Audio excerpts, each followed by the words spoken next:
الشيطان الرجيم بسم الله الرحمن الرحيم قل يا عبادي الذين آمنوا اتقوا ربكم للذين أحسنوا في هذه الدنيا حسنة وأرجو الله واسعا إنما يوفى الصابرون أجرهم بغير حساب۔ سورہ زمر کا دوسرا رکوع۔ قل یا عبادی، فرما دیجئے اے میرے بندو۔ یہاں بشارت بھی ہے، ساتھ ترغیب بھی، اور مومن بندے کی شرافت اور قدر و منزلت کا بیان ہے۔ یا عبادی الذین آمنوا اتقوا ربکم، اے اہل ایمان، اے میرے بندے، وہ بندے جو ایمان لے آئے، اتقوا ربکم، اپنے رب سے ڈرتے رہو۔ یہ امر ابقائی ہے، جیسے پہلے تمہارے اندر تقویٰ ہے، رب کا خوف ہے، یہ اسی طرح باقی رہے۔ تقوی کا نتیجہ کیا ہے؟ للذین احسنوا فی ہذہ الدنیا حسنہ، للذین احسنوا فی ہذہ الدنیا حسنہ، یہ سمجھتا حسنۃ للذین احسنوا فی ہذہ الدنیا، کہ ان لوگوں کے لیے یہ نتیجہ تقوی کا کہ احسنوا، دل سے نیکی کی انہوں نے اس دنیا کے اندر، تو حسنۃ ان لوگوں کے لیے جنت ہے۔ لیکن بعض دفعہ ایمان، تقویٰ، احسان، خلوص کے ساتھ نیکیاں کرنا یہ مشکل ہو جاتا ہے، شریعت پہ عمل کرنا مشکل ہو جاتا ہے، تو یہ ترغیب الی الہجرت ہے۔ اپنے وطن میں رہ کے دین پر قائم رہنا ممکن نہیں، تو ارض اللہ واسعہ، اللہ تعالیٰ کی زمین بڑی وسیع ہے، ہجرت کرو تو وہ لازمی بات۔ ہجرت کوئی آسان کام تو نہیں ہے، ہجرت نام ہے عزیز و اقارب کا چھوڑنا، وطن کا چھوڑنا، خیش کو چھوڑنا، تو یہ بہت ہی شاق گزرتا ہے انسانی مزاج پر۔ اس کا بھی ثمرہ بیان فرما دیا کہ اس ہجرت، اس عظیم عمل پر اگر صبر کرو گے تو نتیجہ کیا ہوگا؟ انما یوفی الصابرون اجرہم، بے شک ہجرت کی وجہ سے جو مشقتیں آئیں گی اس پر ان لوگوں نے ہجرت کر کے مستقل مزاجی دکھائی۔ بے شک وہ لوگ جو صبر کرتے ہیں ہجرت والے عمل پر، مشکل عمل ہے، تو یوفی الصابرون، پورا بدلہ دیا جائے گا صبر کرنے والوں کو، اجرہم، ان کی مزدوری، پوری صبر کرنے والوں کو ان کی مزدوری دی جائے گی۔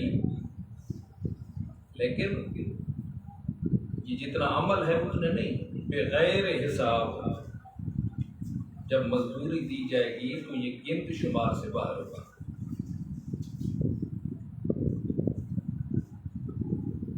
اب پھر دلیل توحید پر دلیل وحی، قل انی امرت ان اعبد اللہ مخلصا لہ الدین، فرما دیجیے میرا پیغمبر، یہ جو مسئلہ ہے نا کہ اللہ رب العزت کی خالصتاً عبادت کرو، یہ میں نے اپنی طرف سے نہیں بنا لیا ہے، بلکہ انی امرت من جانب اللہ، اللہ تعالیٰ کی طرف سے مجھے حکم ہے کہ ان اعبد اللہ، میں اللہ رب العزت کی عبادت کروں، مخلصا لہ الدین،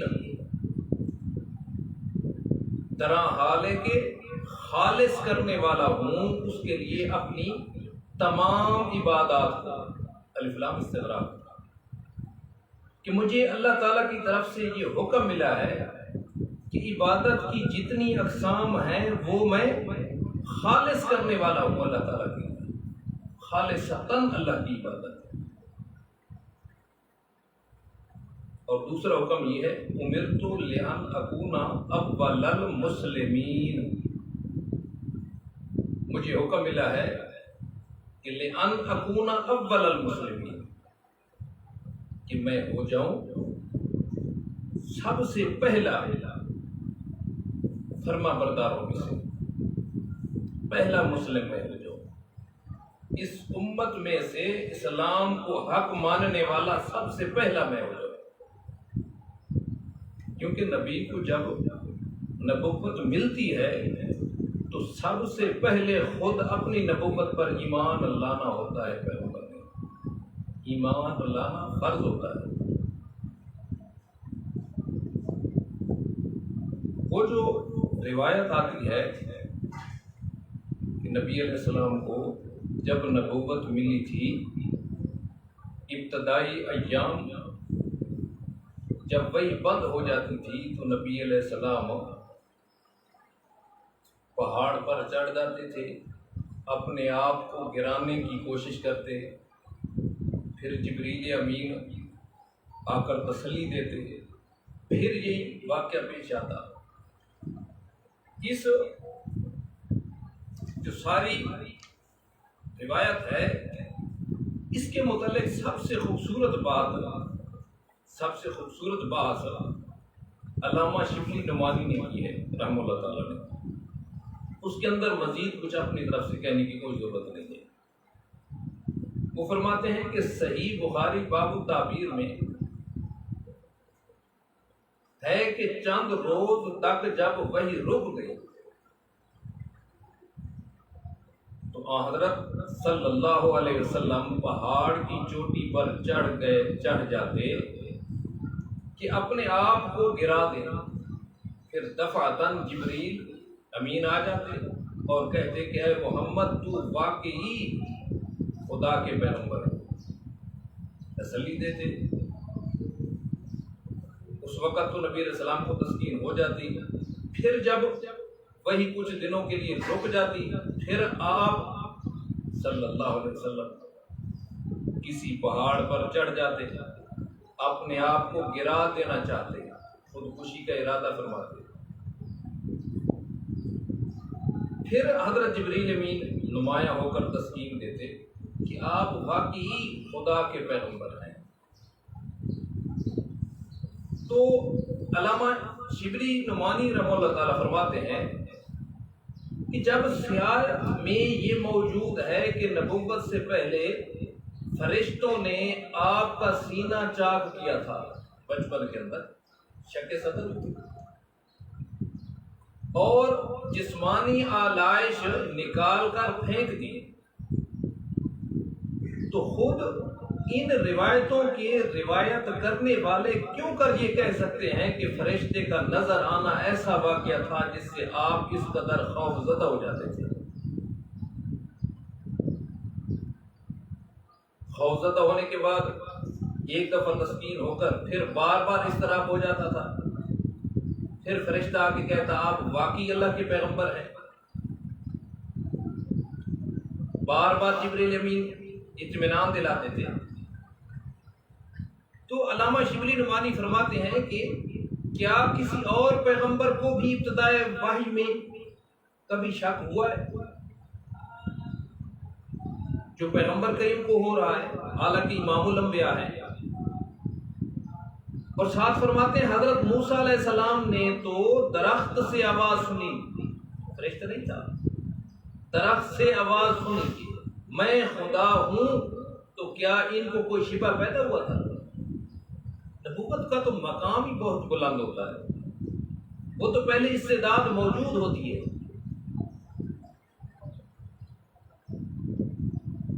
فرماتے ہیں کہ یہ روایت امام زہری کے بلاغات میں سے ہے، یعنی سند کا سلسلہ زہری تک ختم ہو جاتا ہے، آگے نہیں بڑھتا. چنانچہ خود شارحین بخاری نے تصریح کر دی کہ یہ ظاہر ہے کہ ایسے عظیم الشان واقعہ کے لیے سند کا مکتوب کافی نہیں ہے، سند کے لیے مکتوب ہونا متصل ہو. بہرحال سند جس درجے کی بھی ہو، جب پہلے گزر چکا ہے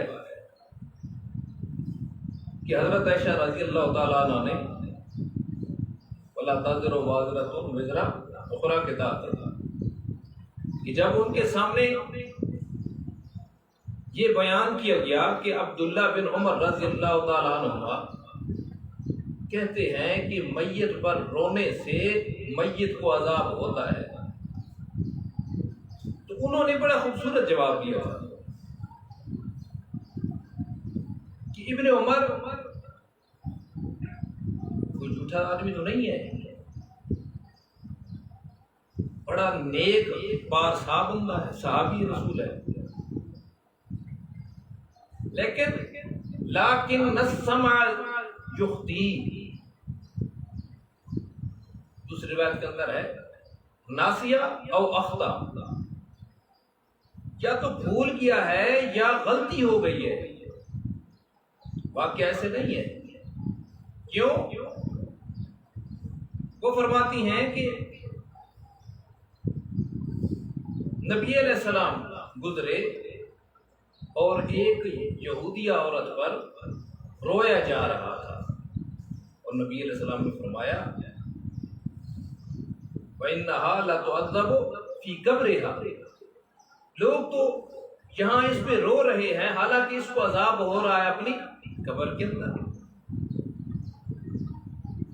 باقی جو وہ کہتے ہیں کہ رونے کی وجہ سے میت کو عذاب ہوتا ہے، قرآن کا قانون تو اٹل ہے وَلَا تَزِرُ وَازِرَةٌ وِزْرَ أُخْرَىٰ، کہ روئے وہ اور عذاب میت کو.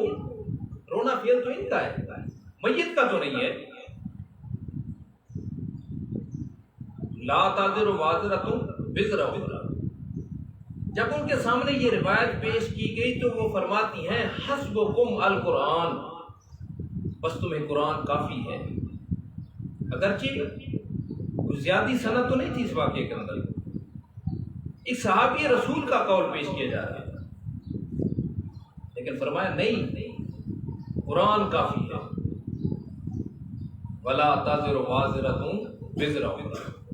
تو یہاں پر بھی روایات بے شک مختلف ہوں گی، لیکن قرآن کافی ہے. حسبکم القرآن امرت لأن اکون اول المسلمین، مجھے حکم ہوا ہے، اور پیغمبر اپنے حکم کے اندر کوتاہی نہیں کر سکتا ہے. کامل درجے کا یقین ہوتا ہے پیغمبر کو اپنی نبوت سے. امرت لأن اکون اول المسلمین. قل انی اخاف ان عصیت ربی، اسی وجہ سے آگے فرما دیا اگر بالفرض والمحال ان عصیت، اگر مجھ سے کوئی غلطی ہو گئی، اس حکم کی تعمیل نہ ہو سکی، میں اپنے رب کے حکم کی نافرمانی کر بیٹھا بالفرض والمحال، تو میں خوف کرتا ہوں عذاب یوم عظیم، بڑے دن، قیامت کے دن عذاب کا میں بھی خوف کرتا ہوں۔ میں توحید چھوڑ کر اس کے کوئی خلاف عمل یہ نہیں ہو سکتا ہے۔ اب دعوے کا دوسری مرتبہ یاد آئے، قل اللہ اعبد مخلصا لہ دینی،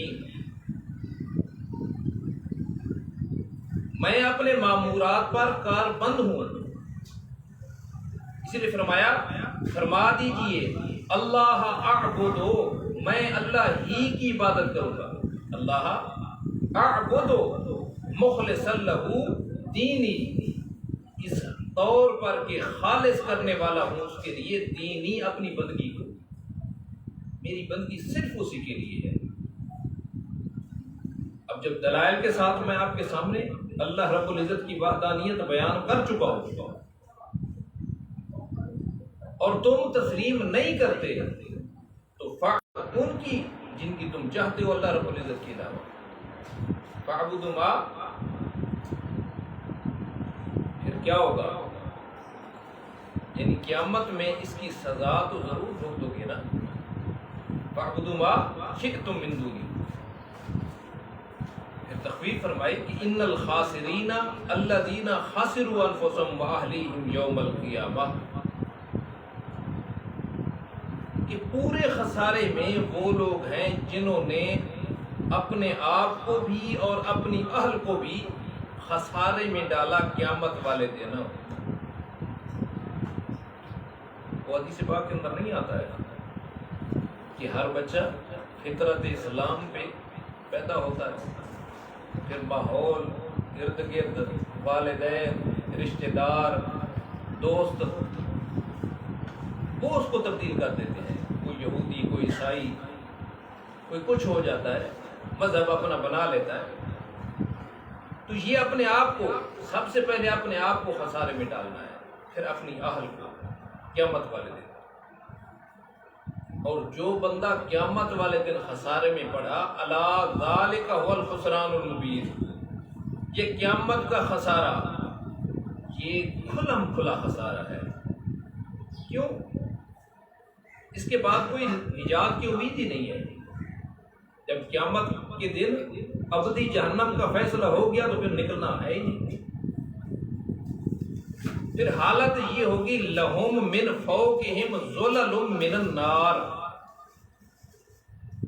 ان کے لیے من فوقہم، ان کے اوپر ہوں گے ظلل، بادل، من النار، آگ کے، ومن تحتہم ظلل، اور نیچے بھی بادل ہی ہوں گے، ہر طرف سے اس آگ نے ان کا احاطہ کیا ہوا ہے۔ ذالک یخوف اللہ بہ عبادہ، یہ جو عذاب ہے نا، اللہ رب العزت اسی سے ڈراتا ہے اپنے بندوں کو، اس عذاب سے بچ جاؤ۔ یا عبادی فاتقون، اے میرے بندو ہر وقت مجھ سے ڈرتے رہو، میرے حکموں کی نافرمانی نہیں کرنی ہے۔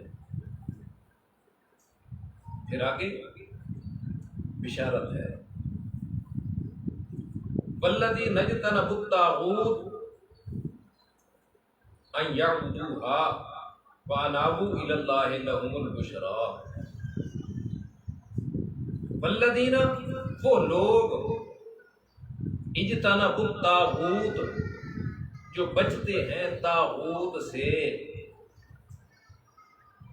یہ طاغوت کل ما عبد من دون اللہ فہو طاغوت، اللہ رب العزت کو چھوڑ کے جس کی بھی عبادت کی جائے، من قبر، حجر، وثن، یہ سارا اقوام ہے۔ والذین اجتنبوا الطاغوت، یہ طاغوت مبدل منہ ہے اور ان یعبدوها بدل الاستعمال ہے، یعنی طاغوت سے بچ گئے، یعنی ان یعبدوہا، اس کی عبادت کرنے سے بچ گئے۔ پھر کیا کیا؟ فَأَنَابُوا إِلَى اللَّهِ،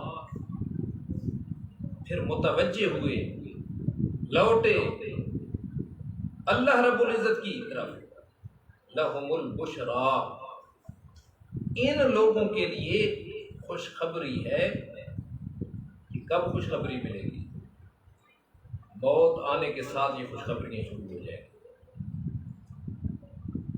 وَبَشِّرْ عِبَادِي، میرا پیغمبر میرے بندوں کو خوشخبری دیے۔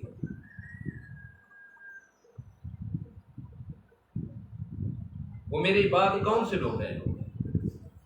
الذین یستمعون القول،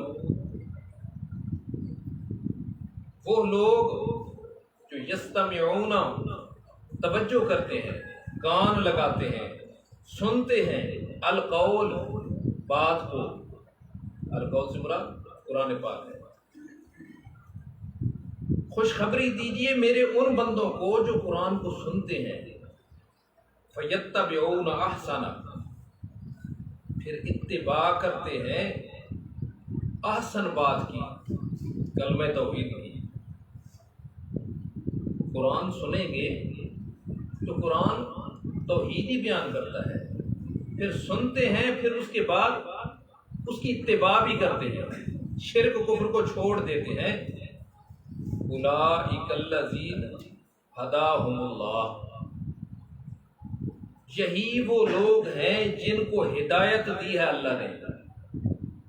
ہدایت ایصال الی المطلوب، جن کو اللہ نے ہدایت کی توفیق دی، ہدایت پر کار بند کر دیا۔ فَأُولَئِکَ هُمْ أُولُو الْأَلْبَابِ، الباب جمع لب کی، یہی وہ لوگ ہیں جو عقل والے ہیں۔ یہی وہ لوگ ہیں جو عقل والے ہیں، صاحب لب ہیں، خالص عقل۔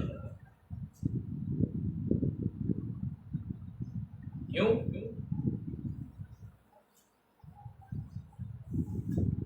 جو بندہ بات ہی نہیں سنتا ہے، اصلاح تب ہوگی، ہدایت تب ہوگی جب بندے کے اندر انابت تو ہو، کسی کی بات سنے تو صحیح، قرآن کے نزدیک آئے، اس کو سنے تو صحیح۔ جب قرآن بندہ سنتا ہے تو غور و فکر تو کرے گا نا، پھر جب غور و فکر کرے گا اس کو مسئلہ توحید بڑا احسن نظر آئے گا، اس کی اتباع کرے گا، وہ واحد بن جائے گا۔ جب واحد بندہ ہے تو یہی ہدایت ہوتی ہے، یہی ہدایت یافتہ بندہ بن جاتا ہے۔ اور جس بندے کو اللہ ہدایت نصیب فرما دے، یہ صاحب عقل بندہ ہے، اس کے اندر تعریض ہے۔ لگتا ہے جو ہدایت کو تسلیم نہیں کرتے، توحید کی طرف نہیں آتے، حقیقت میں ان کے اندر عقل ہی نہیں ہے، شعور ہی نہیں ہے۔ انما یتذکر اولو الالباب، نصیحت صرف بند ہے اولو الالباب کے اندر۔ پھر تخویف اخروی، افمن حق علیہ کلمۃ العذاب، جب بندہ حق بات کو سنی نہیں، مسئلہ توحید کی اتباع نہ کرے تو گمراہ ہوا۔ جب دلائل اس کے سامنے واضح ہو چکے ہیں پھر بھی اس سے اعراض کرے تو افمن حق علیہ کلمۃ العذاب، جس بندے پہ ثابت ہو گئی ہے عذاب والی بات، اب یہ بندہ اللہ کے عذاب سے نہیں بچ سکتا ہے، اس کا خاتمہ بالایمان نہیں ہونا ہے۔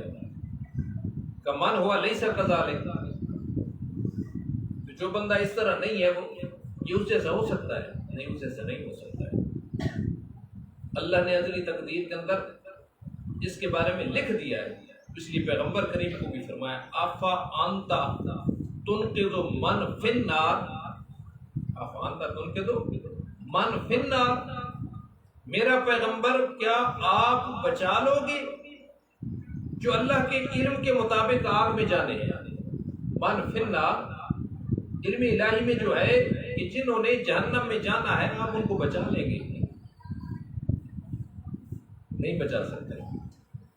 یہ اختیار میرے ہاتھ میں ہے، کسی کو ہدایت دینا، کسی کو معاف کرنا، کسی کو پکڑ لینا، یہ صرف میرا ہی اختیار ہے۔ نبی علیہ السلام نے کئی مواقع پہ بڑی محنت کی، جیسے آ چکا ہے احد والے دن نام لے لے کر نبی علیہ السلام نے بد دعائیں کی ہیں، اللہم لعن حارث بن ہشام، ابا سفیان، مختلف نام لیے تھے۔ اللہ رب العزت نے کیا کیا؟ تیب علیہم کلہم، ساروں کو توبہ کی توفیق دی تھی۔ لیس لک من الامر شیء، اور ابو طالب تھا، آخری وقت بھی تلقین فرمائی، احاج لک بہ عند اللہ، او کما قال، کہ آپ میرے کان میں کلمہ پڑھ لیں، لیکن فرمایا تھا خواہش تو بڑی تھی، لیکن اللہ کے علم قدرت غالب ہوتی ہے، جو اللہ کا فیصلہ ہوتا ہے وہ ہو کے رہتا ہے۔ حضرت علی نے آ کے بتایا، یا رسول اللہ ان امک الزال قد مات، ان امک الزال قد مات۔ تو بہرحال آپ فانتا تنقذ من فی النار، کیا آپ بچا لیں گے اس بندے کو جو اللہ کے علم کے مطابق آگ میں جائے؟ ہاں، لیکن الذین اتقوا ربهم لهم غرف بشارت، لیکن وہ لوگ جو ڈرتے رہے اپنے رب سے، تقوی اختیار کیا، لهم غرف من فوقها غرف مبنیۃ، مبشر بھی کا بیان، ان کے لیے بالا خانے ہیں، کہ پھر من فوق غرف، ان کے اوپر بھی بالا خانے بنے بنائے، اور پھر تجری من تحت حل انہار، ان کے سامنے سے بہتی ہیں، جاری ہیں، چل رہی ہیں نہریں۔ کتنا خوبصورت منظر ہوگا، تجری چلتی ہیں ان کے سامنے سے نہریں، بالا خانے دو دو منزل، اور اس کے اندر رہنے والا کتنے خوش نصیب ہوں۔ یہ نعمتیں ابدی ہیں۔ اللہ رب العزت جب نعمتیں عطا کریں گے، جنت کا دخول ہوگا تو پھر اسے نکالا نہیں جائے گا، ختم نہیں ہوگی۔ وعد اللہ، یہ اللہ کا وعدہ ہے، جب اللہ کا وعدہ ہے تو ضرور پورا ہوگا۔ کیوں؟ لا یخلف اللہ المیعاد، اللہ رب العزت اپنے وعدوں کے خلاف نہیں کرتا ہے، پورا کرنے میں ضرور پورے ہوگی۔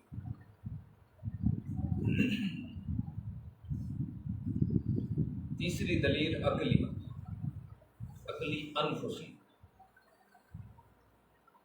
الم تر ان اللہ انزل من السماء ماء فسلکہ ینابیع فی الارض، کہ کیا تم نے نہیں دیکھا کہ اللہ رب العزت نے اتارا آسمان سے پانی، کل ما علاقہ فہو سماء، ظاہر کے اعتبار سے یہ حکم لگا ہے۔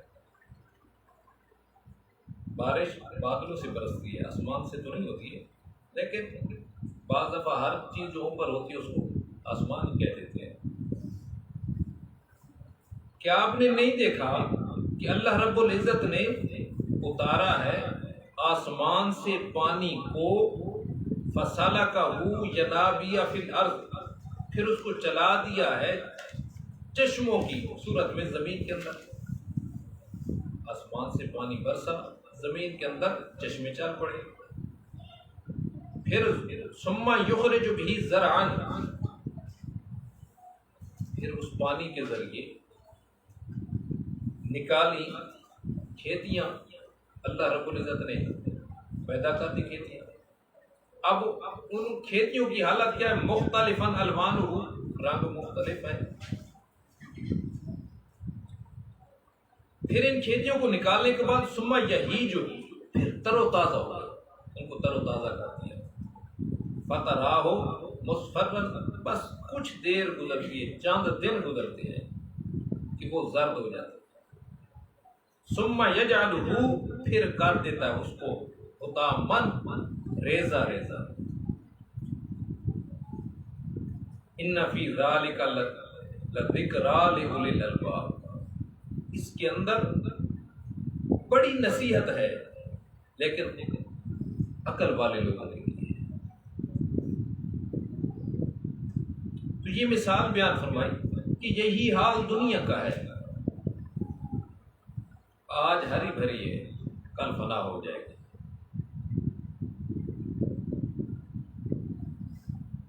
مومن اور مشرک کا تقابل ہوگا، ان کی صفات بیان ہوں گی۔ افمن شرح اللہ صدرہ للاسلام فہو علی نور من ربہ،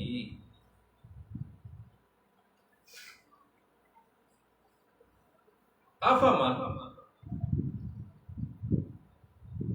کہ کیا بس وہ بندہ کہ اللہ رب العزت نے اس کا سینہ کھول دیا ہے، شرح صدر فرما دیا للاسلام، اسلام کے لیے، دلائل سنتا ہے،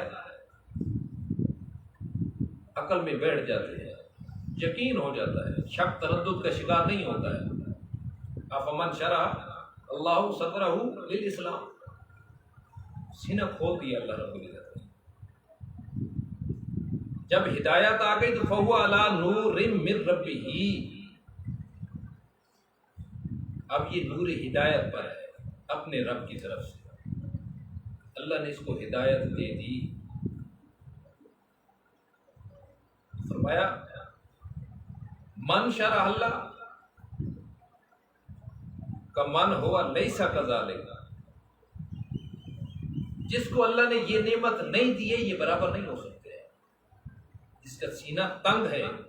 فویل للقاسیۃ قلوبہم، پہلے بات گزری ہے نا کہ میرے ان بندوں کو خوشخبری دیجئے جو بات کو سنتے ہیں پھر توحید کی اتباع کرتے ہیں، مسئلہ توحید کو تسلیم کر لیتے ہیں۔ لیکن جو بندہ نہیں سنتا ہے، اعراض کرتا ہے، تو یہ اس کا دل سخت ہو گیا ہے، اس لیے فرمایا ان کے لیے ہلاکت ہے آخرت میں۔ للقاسیۃ قلوبہم، جو سخت ہو گئے ان کے دل، کس چیز سے؟ من ذکر اللہ، اللہ کے ذکر سے، اللہ کی یاد سے، اللہ کی بات سے، اللہ کے اس قرآن سے، جن کے دل سخت ہو چکے ہیں ان کے لیے بڑی ہلاکت ہے۔ اولئک فی ضلال مبین، یہی لوگ کھلی گمراہی کے اندر ہیں، کھلی گمراہی کے اندر۔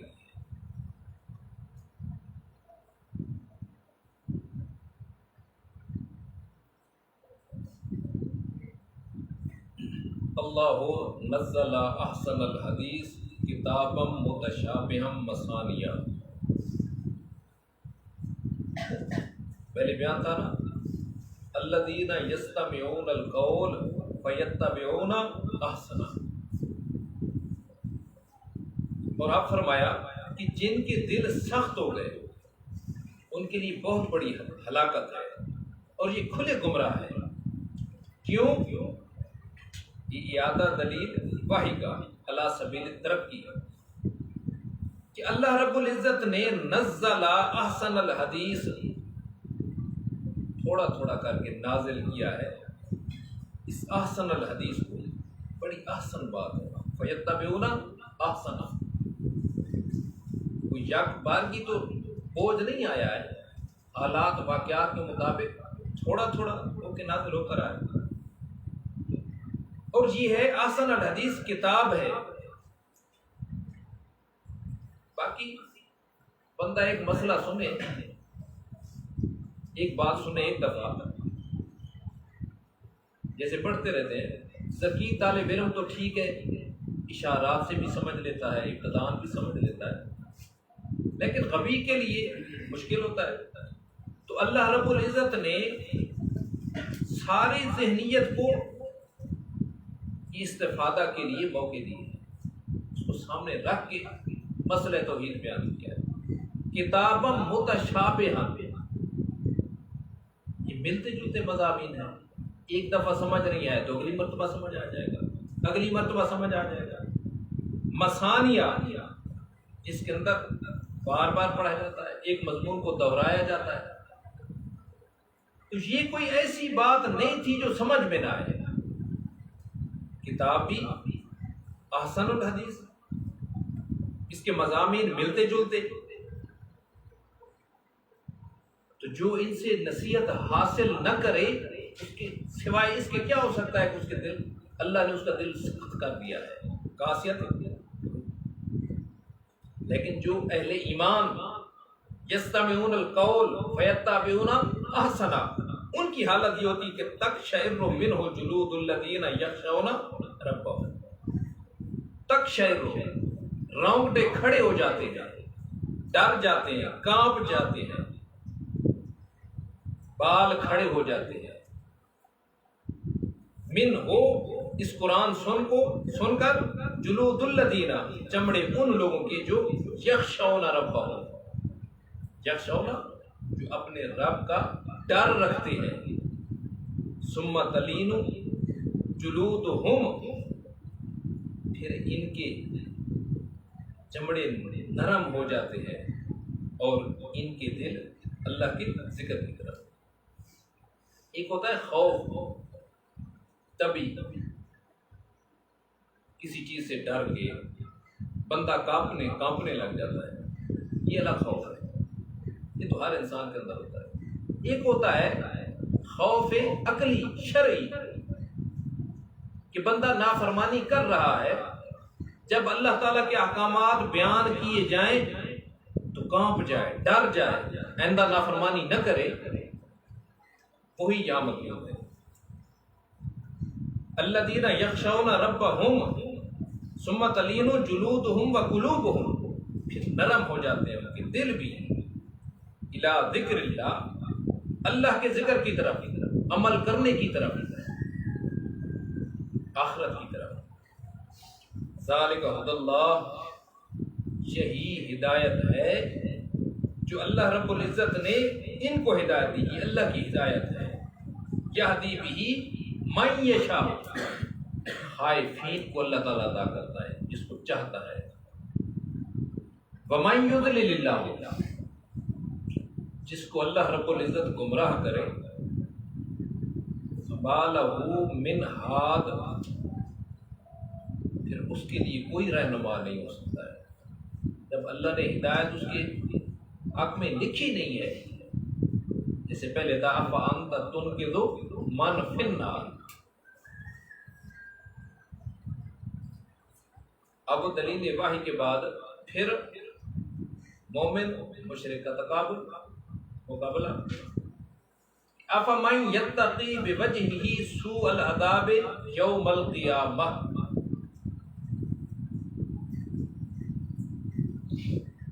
قانون یہ ہوتا ہے کہ کوئی کسی کو مارنے لگتا ہے، سزا دینے لگتا ہے، تو جب منہ پہ مارتا ہے تو آگے ہاتھ کرتے ہیں، اپنے ہاتھوں سے انسان اپنا بچاؤ کرتا ہے، جسم پہ لگنے لگے تو پھر بھی آگے ہاتھ کیے جاتے ہیں۔ لیکن کل قیامت کے دن مجرم بندہ جو ہوگا، اللہ رب العزت کے سامنے جب عذاب کے لیے پیش ہوگا، جب عذاب کا اس کے حق میں فیصلہ ہوگا، تو ہاتھ پاؤں جکڑے ہوئے ہوں گے، ہاتھ تو سامنے نہیں کر سکے گا۔ اللہ رب العزت نے وہی بیان فرمایا، آفا من یتقی، وہ بندہ جو بچتا ہے اپنے چہرے کے ساتھ، سوء العذاب، اس برے عذاب سے۔ جب مار پڑتی تو آگے اپنا چہرہ کر دیتا ہے۔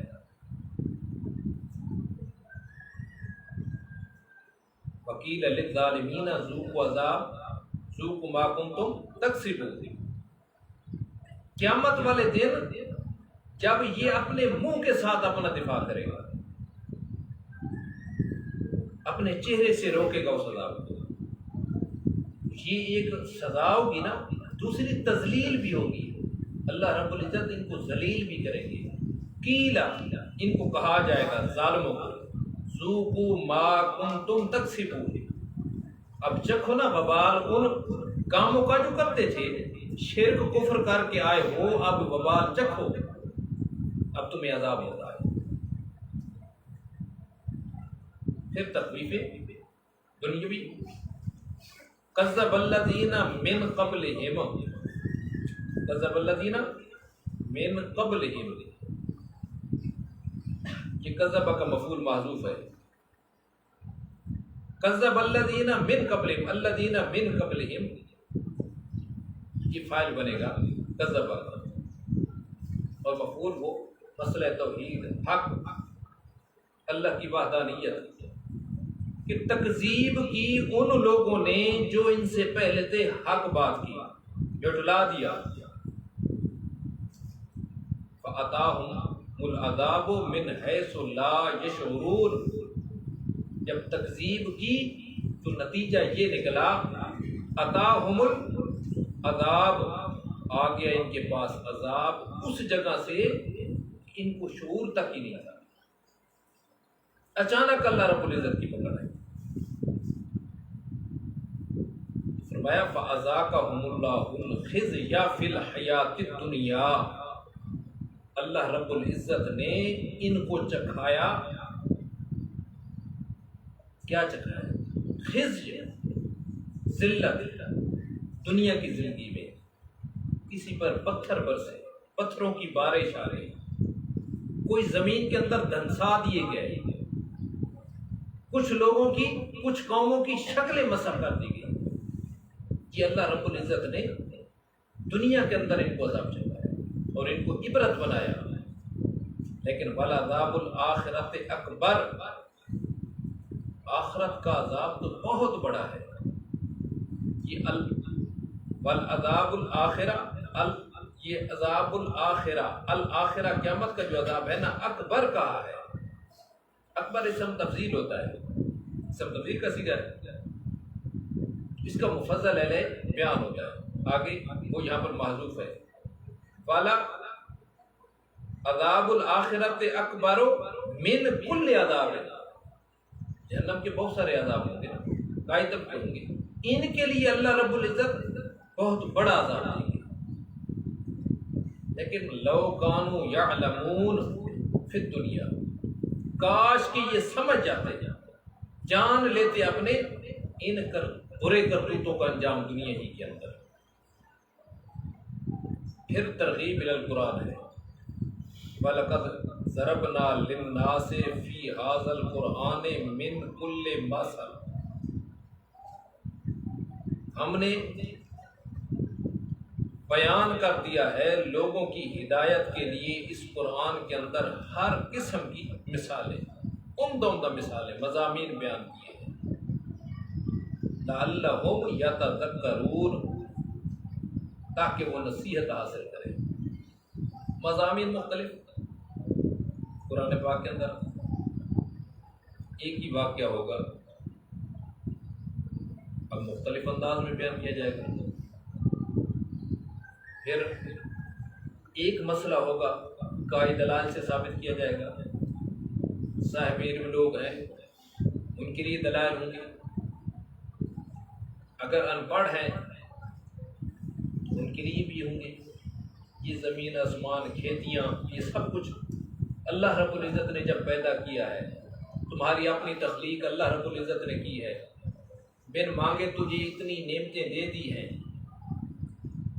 تو یہ ساری جتنی بھی مثالیں، مضامین بیان کیے ہیں، ان کی حکمت یہ ہے کہ لعلہم یتذکرون، یہ نصیحت حاصل کریں، اتمام حجت کرنے کے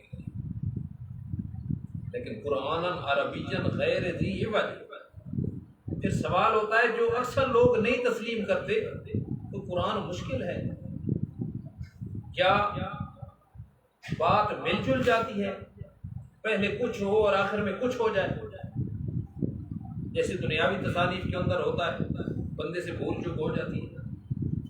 تو فرمایا نہیں، یہ قرآن ہے پڑھا جانے والا عربی زبان کے اندر، اور ہے اتنا واضح کہ غیر ذی عوج، اس کے اندر کوئی کجی نہیں ہے، ٹیڑھا پن نہیں ہے، نہ لفظی کجی ہے نہ معنوی کجی ہے، اتنا واضح کر کے بیان کر دیا ہے لعلہم یتقون۔ اس کی بھی حکمت یہ ہے کہ تاکہ وہ بچ کر چلے، شرک کفر کا ارتکاب نہ کرتے بیٹھے۔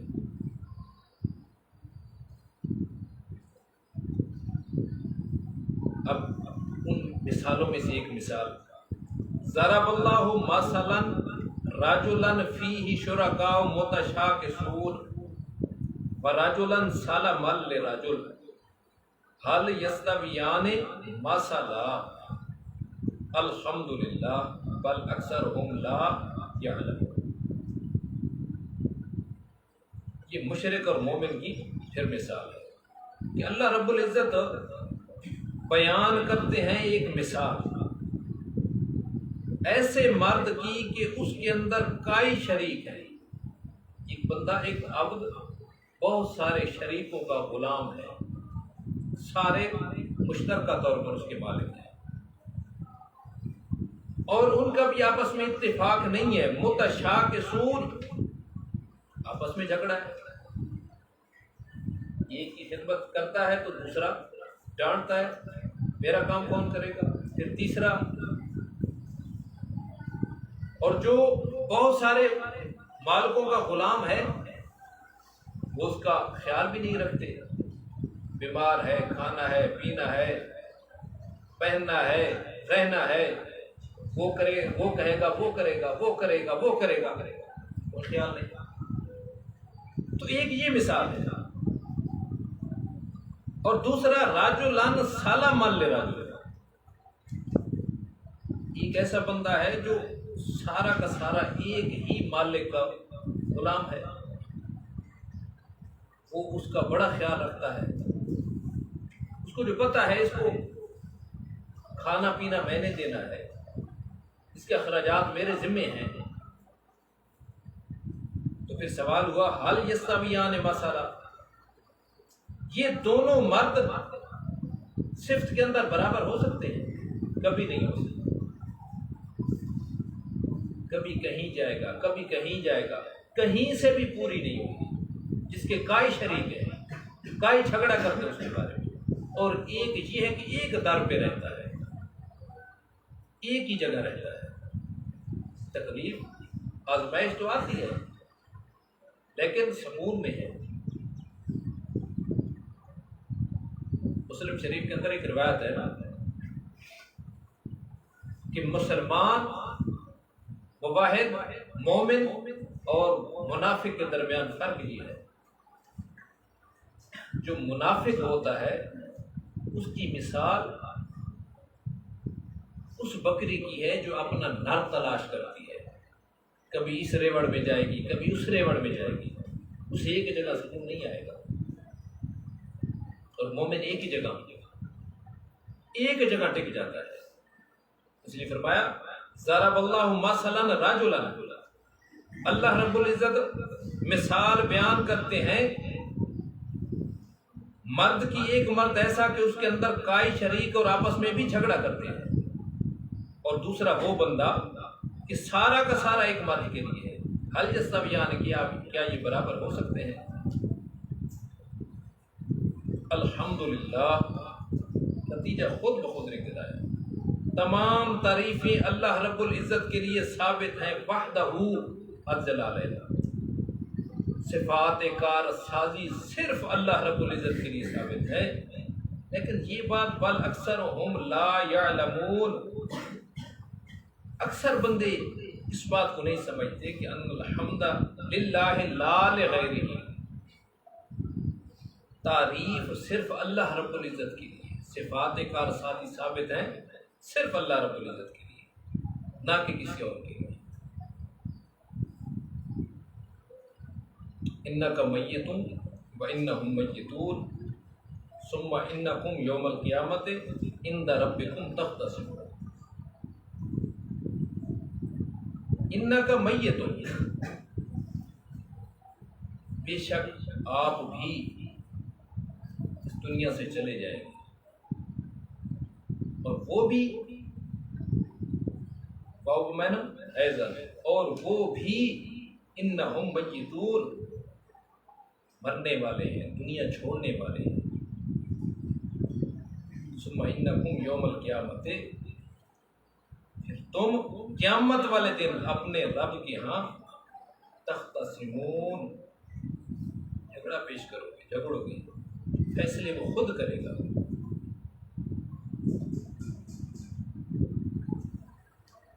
یہ جو آیت انک میت وانہم میتون، زندگی کے اندر انک میتون یہ جو بیان فرمایا ہے، پہلی بات تو یہ ہے کہ انک، یہ جو حرف تاکید لایا گیا ہے نا، یہ تاکید وہی ہوتی ہے جیسے علم معنی کے اندر پڑھ چکے ہیں جہاں انکار ہوتا ہے یا تردد ہوتا ہے۔ حالانکہ آپ صلی اللہ علیہ وسلم کو موت کا یقین تھا، آپ منکر نہیں تھے، کافر بھی موت کے تو منکر نہیں تھے، تو پھر جب دونوں منکر نہیں تھے، نہ نبی علیہ السلام نہ کافر، تو پھر ان کا حرف تاکید کیوں لایا گیا؟ جواب دیتے ہیں اس لیے کہ آپ صلی اللہ علیہ وسلم کی دشمنی کے اندر اس حد کو پہنچ چکے تھے، گویا موت کو بھول چکے ہیں۔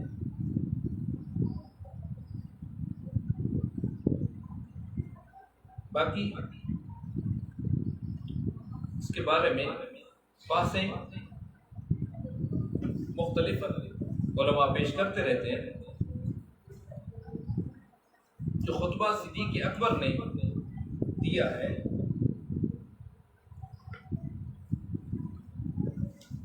وفات کے وقت،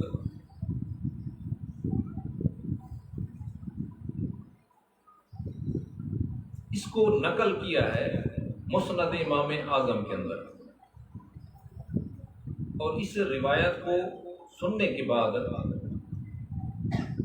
کوئی شک شبہ نہیں رہتا ہے۔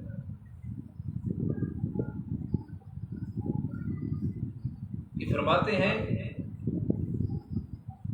یہ سند ابو حنیفہ ان یزید ان انس ان ابا بکر رعا رسول صلی اللہ علیہ وسلم خفت، کہ نبی علیہ السلام مرض الوفات کے اندر کچھ بہتری پیدا آئی، تو پھر نبی علیہ السلام سے کسی کام کے لیے صدیق اکبر نے اجازت چاہی۔ بہرحال وہاں پر کسی نے بتا دیا کہ نبی علیہ السلام کے بارے میں یہ بات مشہور ہو گئی ہے کہ نبی علیہ السلام پر وفات آ گئی ہے۔ ابو بکر حالت پریشانی غمگینی کے اندر مسجد کے اندر پہنچے۔ جب مسجد میں پہنچے تھے تو ارجف المنافقون فقالوا لو کان محمد نبیا لم یمت، جب مسجد میں پہنچے تو اس سے پہلے یہ ہو چکا تھا کہ نبی علیہ السلام کی وفات کا جب پتہ چلا تو منافقوں نے شور مچانا شروع کر دیا کہ اگر یہ محمد صلی اللہ علیہ وسلم نبی ہوتے تو موت نہ آتی، لہذا نبی علیہ السلام پر موت آ گئی تو معلوم ہوا کہ یہ نبی نہیں ہے۔ موت اور نبوت کے درمیان منافقوں نے یہ ضد ثابت کی، یہ تضاد ہے، دو چیزیں جمع نہیں ہو سکتی ہیں۔ ارجف المنافقون فقالوا لو کان محمد نبیا لم یمت،